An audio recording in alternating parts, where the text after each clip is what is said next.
എല്ലാ സത്യപ്രവാചകന്മാരും ഒരുപോലെ വിളിച്ചപേക്ഷിച്ചിട്ടുള്ള യഹോവ ശിവ ക്രിസ്തുവിന്റെ നിസ്തുല്യമായ നാമം എന്നും എന്നേക്കും മാറ്റപ്പെടുമാറാകട്ടെ. ബൈബിളിലെ മൂലപാപ സിദ്ധാന്തത്തിനെതിരെ ദാവാക്കാരും ചില ക്രിസ്ത്യൻ കൾട്ടുകളും ധാരാളം വിമർശനങ്ങൾ ഉന്നയിച്ച് ഞങ്ങൾ കണ്ടിട്ടുണ്ട്. മൂലപാപം എന്ന ഒന്നില്ല എന്നാണ് ഇവരുടെ വാദം. അതിന് തെളിവായി ബൈബിളിൽ നിന്ന് തന്നെ ചില വാക്യങ്ങൾ ഇവർ അടർത്തിയെടുത്ത് കൊണ്ടുവരാറുണ്ട്. അതൊക്കെ നമുക്കൊന്ന് പരിശോധിച്ച് നോക്കാം. ഒരു വാക്യം ആവർത്തന പുസ്തകത്തിൽ നിന്നാണ്. ആവർത്തന പുസ്തകം 24-ാം അധ്യായത്തിന്റെ 16-ാമത്തെ വാക്യത്തിൽ മക്കൾക്ക് പകരം അപ്പന്മാരും അപ്പന്മാർക്ക് പകരം മക്കളും മരണശിക്ഷ അനുഭവിക്കരുത്, താന്താന്റെ പാപത്തിന് താന്താൻ മരണശിക്ഷ അനുഭവിക്കണം എന്ന് പറഞ്ഞതായിട്ട് അവിടെ കാണുന്നുണ്ട്. ഇതിന്റെ അടിസ്ഥാനത്തിൽ അവർ പറയുകയാണ്, ആദാം പാപം ചെയ്തെങ്കിൽ അതിന്റെ പേരിൽ ആദാമിന്റെ മക്കൾ പാപത്തിന്റെ ശിക്ഷ അനുഭവിക്കേണ്ട കാര്യമില്ല. ഇവിടെ വളരെ വ്യക്തമായിട്ട് പറയുന്നു, അപ്പന്മാർക്ക് പകരം മക്കൾ ശിക്ഷ അനുഭവിക്കരുതെന്ന്. അതുകൊണ്ട് ഈ മൂലപാപം എന്ന് പറയുന്നത് ഇല്ലാത്ത ഒന്നാണ്, അത് ബൈബിളിന് വിരുദ്ധമായിട്ടുള്ള ആശയമാണെന്നൊക്കെ ദാവാക്കാർ പറയാറുണ്ട്. നാം ആദ്യമായിട്ട് മനസ്സിലാക്കേണ്ടത് ഈ വാക്യം ആവർത്തന പുസ്തകം 24-ന്റെ-16 പറയുന്ന ഈ വാക്യം ഇത് മൂലപാപത്തെ കുറിച്ച് പറയുന്നതേ അല്ല. ഇവിടെ ആദാമിന്റെ പാപത്തെ കുറിച്ച് ഒന്നും പറയുന്നില്ല, ജന്മപാപത്തെ കുറിച്ചുള്ള ഒരു ഇതും ഇവിടെ ഇല്ല. ഈ വാക്യം എന്തിനെ കുറിച്ചുള്ളതാണെന്ന് അറിയണമെങ്കിൽ ആവർത്തന പുസ്തകം 12-ാം അധ്യായത്തിന്റെ 1-ാമത്തെ വാക്യം നാം നോക്കണം. അവിടെ ഇങ്ങനെയാണ് പറയുന്നത്, നിന്റെ പിതാക്കന്മാരുടെ ദൈവമായ യഹോവ നിനക്ക് അവകാശമായി തരുന്ന ദേശത്ത് നിങ്ങൾ ഭൂമിയിൽ ജീവിച്ചിരിക്കുന്ന നാളെല്ലാം പ്രമാണിച്ച് നടക്കേണ്ടുന്ന ചട്ടങ്ങളും വിധികളുമാണിത്. എന്ന് വെച്ചാൽ ഇസ്രായേൽ രാജ്യത്തിന്റെ അകത്ത് യഹോവ നിനക്ക് അവകാശമായി തരുന്ന ദേശം എന്ന് പറയുന്നത് കനാൻ നാട് അഥവാ ഇസ്രായേൽ രാജ്യമാണ്. ആ ഇസ്രായേൽ രാജ്യത്ത് ഭൂമിയിൽ ജീവിച്ചിരിക്കുന്ന നാളെല്ലാം പ്രമാണിച്ച് നടക്കേണ്ടുന്ന ചട്ടങ്ങളും വിധികളും.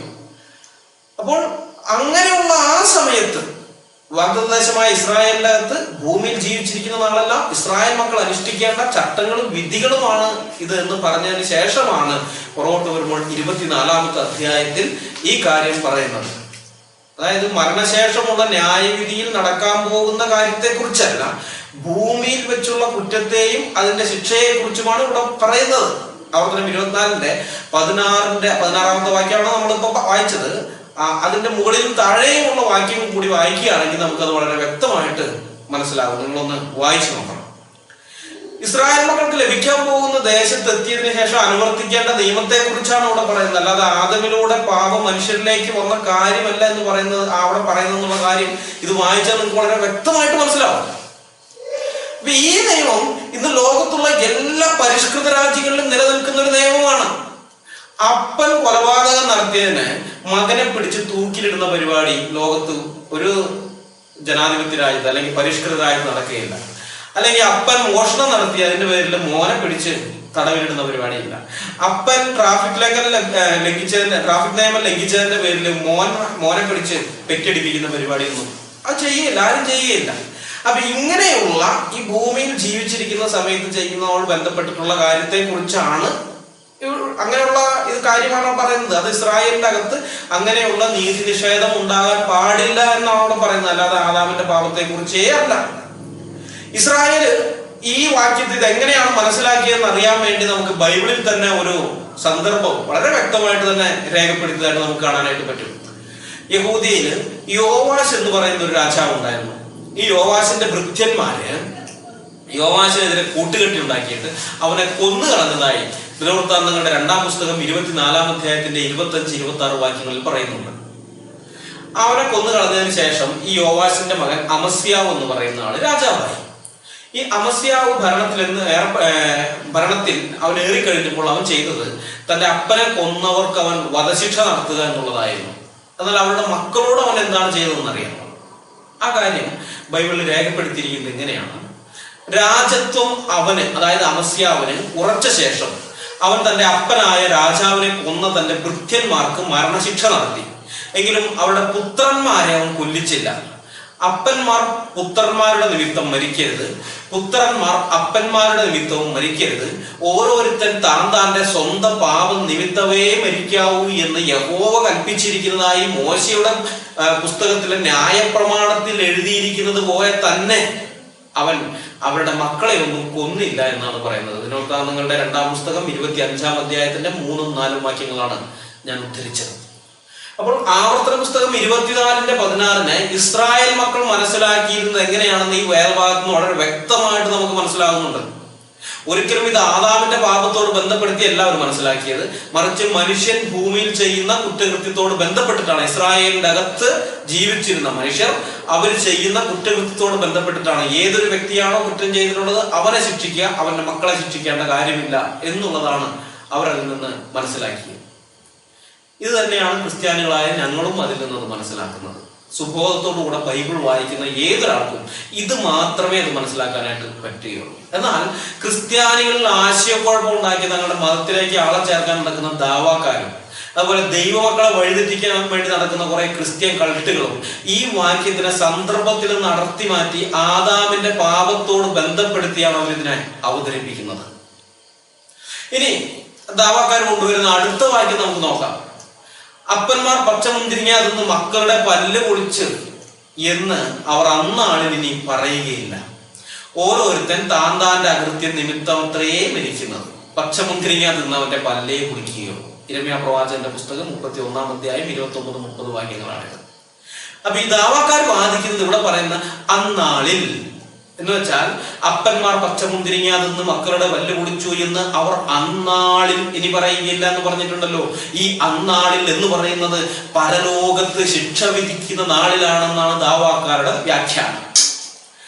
ആദാം ചെയ്ത പാപത്തിന്റെ ശിക്ഷ ആദാമും ബാക്കി ഓരോരുത്തരും ചെയ്ത പാപത്തിന്റെ ശിക്ഷ അവരവരുമാണ് അന്നാളിൽ അനുഭവിക്കാൻ പോകുന്നത്. അല്ലാതെ ആദാം പച്ചമുന്തിരിങ്ങ തിന്നതിന്റെ പേരിൽ ആദാമിന്റെ സന്തതികളുടെ പല്ല് പൊളിക്കുകയില്ല എന്നൊക്കെയാണ് അവർ നമ്മളോട് പറയുന്നത്.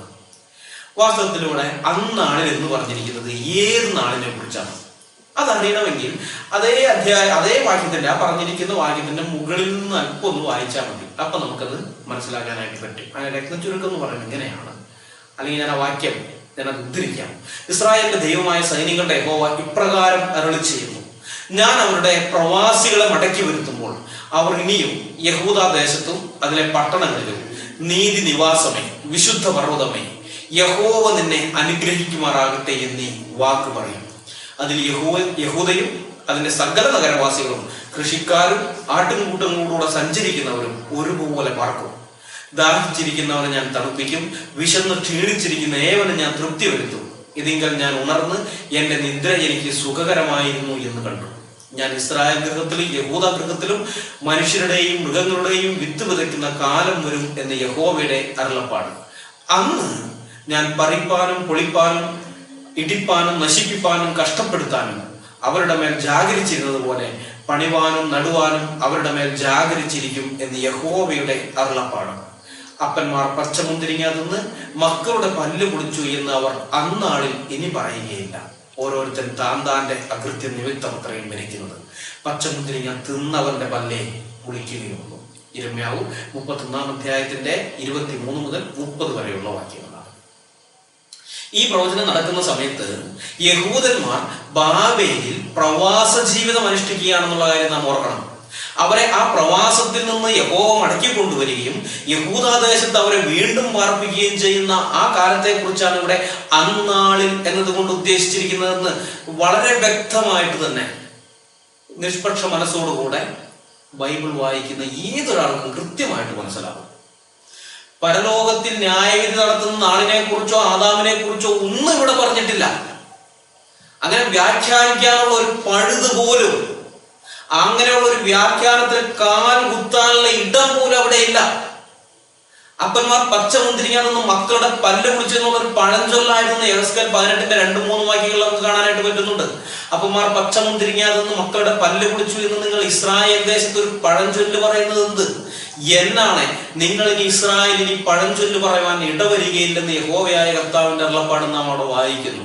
അപ്പോൾ ഭാവിയിൽ പ്രവാസത്തിൽ നിന്ന് യഹൂദന്മാരെ മടക്കി വരുത്തുമ്പോൾ അവർ ഇസ്രായേലിൽ വന്ന് വീണ്ടും വിത്ത് വിതച്ച് മൃഗങ്ങളെ വളർത്തി മക്കളെയൊക്കെ പെറ്റുകൂട്ടി സമ്പൽ സമൃദ്ധിയോടുകൂടെ സമാധാനത്തോടുകൂടെ വീണ്ടും വസിക്കുന്ന ആ കാലം വരുമ്പോൾ അവർ ഈ പഴഞ്ചൊല്ല് പറയുകയില്ല എന്നാണ് അവിടെ പറയുന്നത്. അതല്ലാതെ മരണാനന്തരമുള്ള ഒരു കാലത്തിൽ നടക്കുന്ന കാര്യത്തെ കുറിച്ചൊന്നും അല്ല അവിടെ പറഞ്ഞിരിക്കുന്നത്.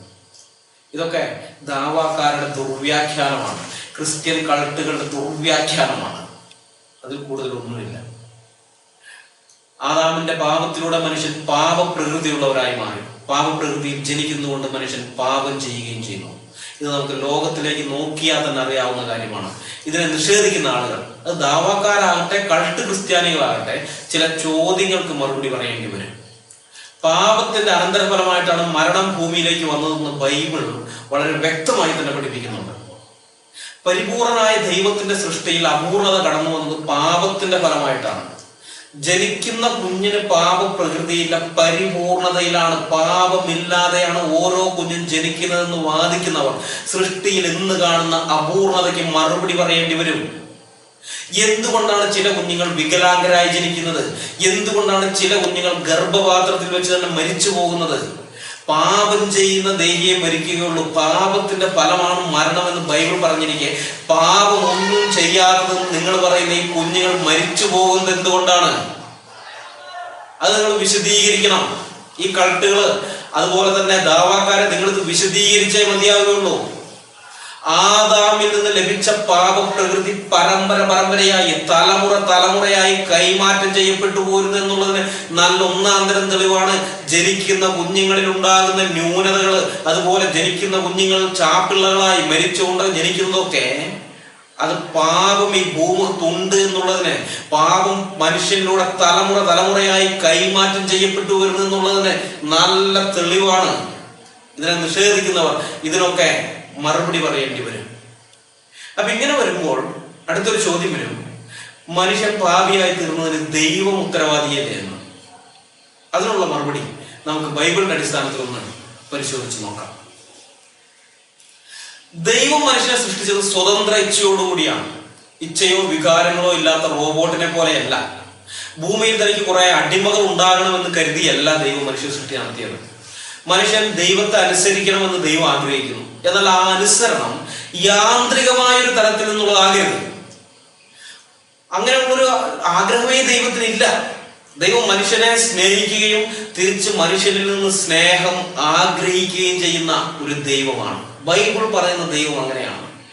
മനുഷ്യനെ അടിമയായി കാണുന്ന അള്ളാഹുവിനെ പോലെയുള്ള ഒരു ദൈവമല്ല ബൈബിളിലെ ദൈവം.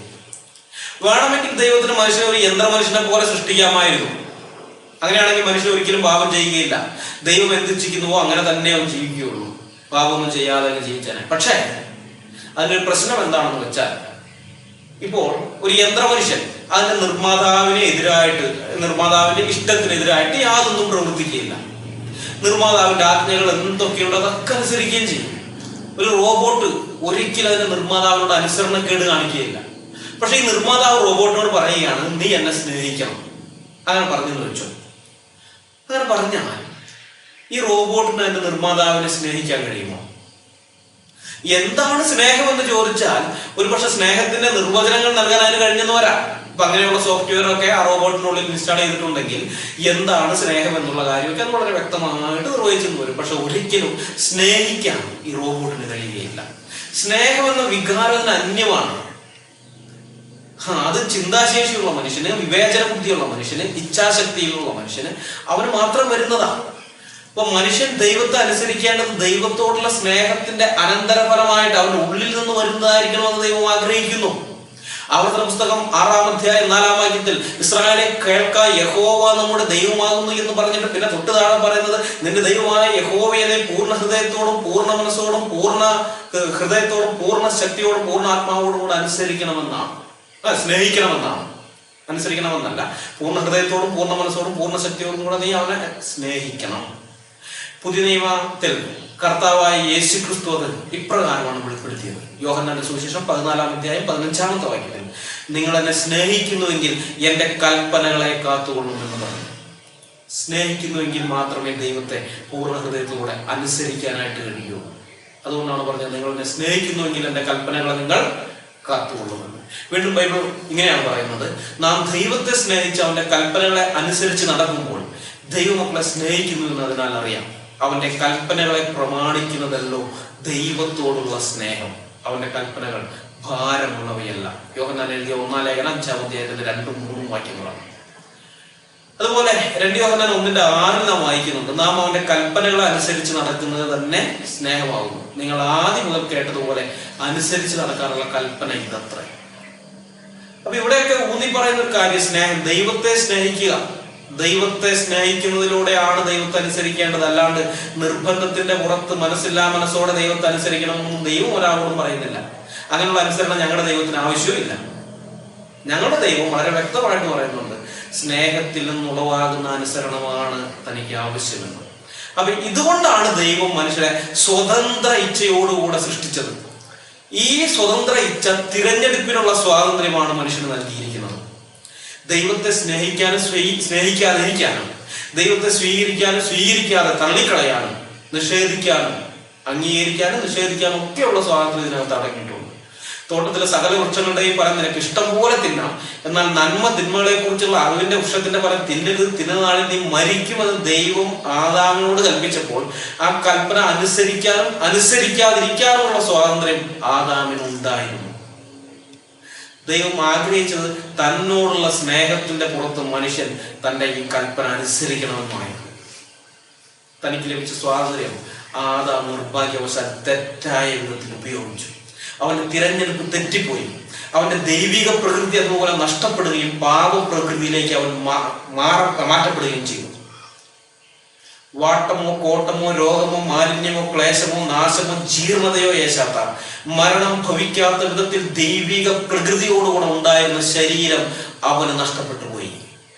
പകരം ഇന്ന് നാം കാണുന്ന വിധത്തിലുള്ള പാപത്തിനും രോഗത്തിനും എല്ലാവിധമായ ജീർണതയ്ക്കും ഒക്കേത്തിനും ഉടമയായ അങ്ങനെയുള്ള ഒരു ശരീരത്തിന്, അതിനൊക്കെ സാധ്യതയുള്ള ഒരു ശരീരത്തിലേക്ക് അവൻ മാറ്റപ്പെട്ടു. അങ്ങനെയുള്ള ശരീരത്തിന്റെ പാപജഡത്തിലേക്ക് അവൻ മാറ്റപ്പെട്ടു. ഈ പാപപ്രകൃതിയുള്ള ശരീരം തലമുറകളിൽ നിന്നും തലമുറകളിലേക്ക് കൈമാറ്റം ചെയ്യപ്പെട്ടുകൊണ്ടിരിക്കുന്നു. ജനിക്കുന്ന എല്ലാ കുഞ്ഞുങ്ങളും ഈ പാപപ്രകൃതിയുള്ള ശരീരത്തിൽ ജനിക്കുന്നു. ഒരാളുടെ ശരീരവും ദൈവ തേജസ്സോടുകൂടെ ഇല്ല. അത് നാം അറിഞ്ഞിരിക്കുന്നു. ആദാമും ഹവ്വയും മാത്രമേ ദൈവ തേജസ്സോടുകൂടെ ഉണ്ടായിരുന്നുള്ളൂ. പിന്നീട് അവരിൽ നിന്ന് ജനിച്ചവർ, അവർ പാപം ചെയ്തതുകൊണ്ട് ആ പാപത്തിന്റെ ഫലമായി ജനിച്ചവരെല്ലാം ഇങ്ങനെയാണ്. ആ പാപപ്രകൃതിയോടുകൂടെ പാപപ്രകൃതിയുള്ള ശരീരത്തോടുകൂടെയാണ് ജനിച്ചതെന്ന് നമുക്ക് കാണാനായിട്ട് പറ്റും. അപ്പൊ ഇത് സൃഷ്ടിപ്പിൽ വന്ന ന്യൂനതയല്ല, മറിച്ച് സൃഷ്ടിയുടെ അനുസരണക്കേടിനാൽ, തെറ്റായ തിരഞ്ഞെടുപ്പിനാൽ ഉണ്ടായ ഒരു ന്യൂനതയാണ്. ഇങ്ങനെ സംഭവിക്കുമെന്ന് ദൈവം വളരെ വ്യക്തമായി മുന്നറിയിപ്പ് നൽകിയിട്ടും അത് അനുസരിക്കാൻ തയ്യാറാകാതെ തനിക്ക് ലഭിച്ച സ്വാതന്ത്ര്യം അവൻ ദുർവിനിയോഗം ചെയ്തതുകൊണ്ടുണ്ടായ ന്യൂനതയാണെന്ന് ദൈവം ഇതിന് ഒരു വിധത്തിലും ഉത്തരവാദിയാകുന്നില്ല. ഇനി മനുഷ്യന്റെ ഈ പാപത്തിന് യേശുക്രിസ്തുവിൽ കൂടി എങ്ങനെയാണ് പരിഹാരം ലഭിക്കുന്നത് എന്നുള്ള അതിപ്രാധാന്യമാർന്ന വിഷയം ദൈവം അനുവദിച്ചാൽ നമുക്ക് അടുത്ത വീഡിയോയിൽ പരിശോധിക്കാം. വീഡിയോ കണ്ട എല്ലാവരെയും സർവശക്തനായ ദൈവം അനുഗ്രഹിക്കുമാറാകട്ടെ എന്ന് പ്രാർത്ഥിച്ചുകൊണ്ട് നിർത്തുന്നു. ദൈവത്തിന്റെ നാമം എന്നും എന്നേക്കും വാഴ്ത്തപ്പെടുമാറാകട്ടെ. ആമേൻ.